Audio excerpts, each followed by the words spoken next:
m'appelle Lala Dieudonné, je suis producteur d'ananas. J'ai fait le lycée Koulibaly où j'ai eu le bac. Et après, je m'étais inscrit à l'université où j'ai fait l'économie.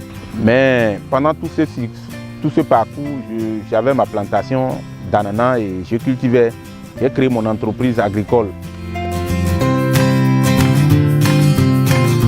Après 18 mois de travail que constitue le cycle de l'ananas, vous vous retrouvez parfois plus pauvre que vous en étiez parce que vous vendez à un prix inférieur à votre coût de revient. Nous nous sommes mis en accord avec le ministère de l'Agriculture à travers la Chambre d'agriculture pour voir le groupe Castel qui fait beaucoup de sucreries afin qu'ils puissent introduire l'ananas dans leur gamme de produits. Mais toutes les tentatives ont été vaines, ça n'a rien donné de positif.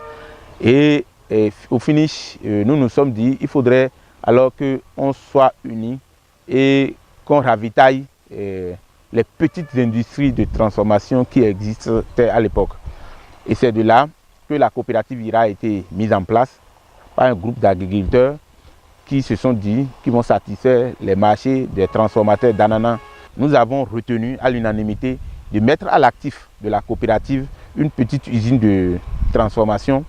Et quand les autres ne vont pas prendre, nous-mêmes, on pourra transformer, stocker et mettre en place une équipe technique qu'on va payer pour la production et la vente sur le marché local.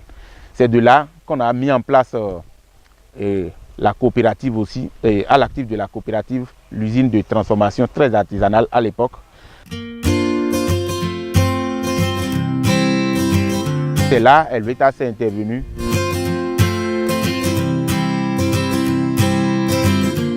Pour renforcer tout ce qui était hors norme pour que nous ayons l'agrément de la direction de l'alimentation et de la nutrition appliquée au Bénin. Et là, il fallait carreler certains endroits, il fallait changer la presse et tout ça là pour un coût de 4 70 000 francs. C'était le premier appui que nous avons reçu et ça venait de Helvetas. C'est pourquoi ça nous a beaucoup plus marqué. Aujourd'hui, ces 4 millions valent pour nous plus que 50 millions. Parce que c'était venu à un moment où on en avait vraiment besoin et sans ça, on ne pouvait pas même décoller. En 2004, il y a Helvetas encore qui est intervenu pour renforcer notre capacité en gestion, en mettant à notre disposition un micro-ordinateur avec imprimante. Et puis là, de par les fichiers Excel, on arrivait à gérer les recettes, les dépenses et tout ça, quoi. Et il y a aussi l'appui de Helvetas par rapport à la production de l'ananas biologique. Par rapport à la production de l'ananas biologique avec l'accompagnement pour la certification des plantations bio. Donc tout ça là, il a permis de comprendre les enregistrements et tout ça. Et il y avait aussi des formations intermédiaires qu'on obtenait. Du coup, après la mise en place de ces nouvelles machines, la production des membres de IRA seul ne suffisait plus pour alimenter l'usine en matière première.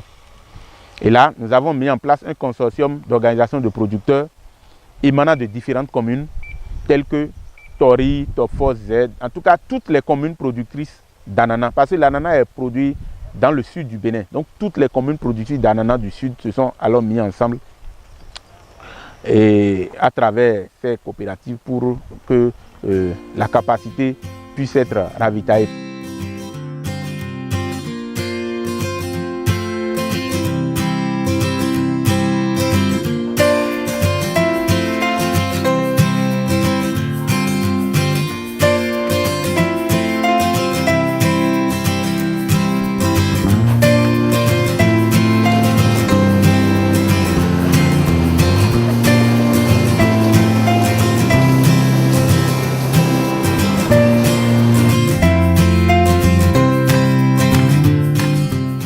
La manière dont nous nous organisons nous permet aussi d'importer directement nos intrants.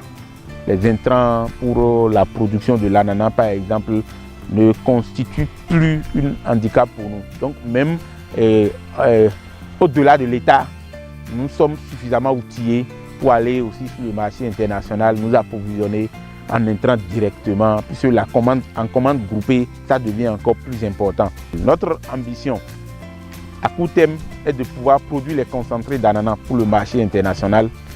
Aujourd'hui aussi, l'usine se porte garant pour mobiliser des crédits pour que les producteurs puissent optimiser leur rendement. De passer de producteur en entrepreneur, exactement. C'est ça même le bien fondé de l'appui.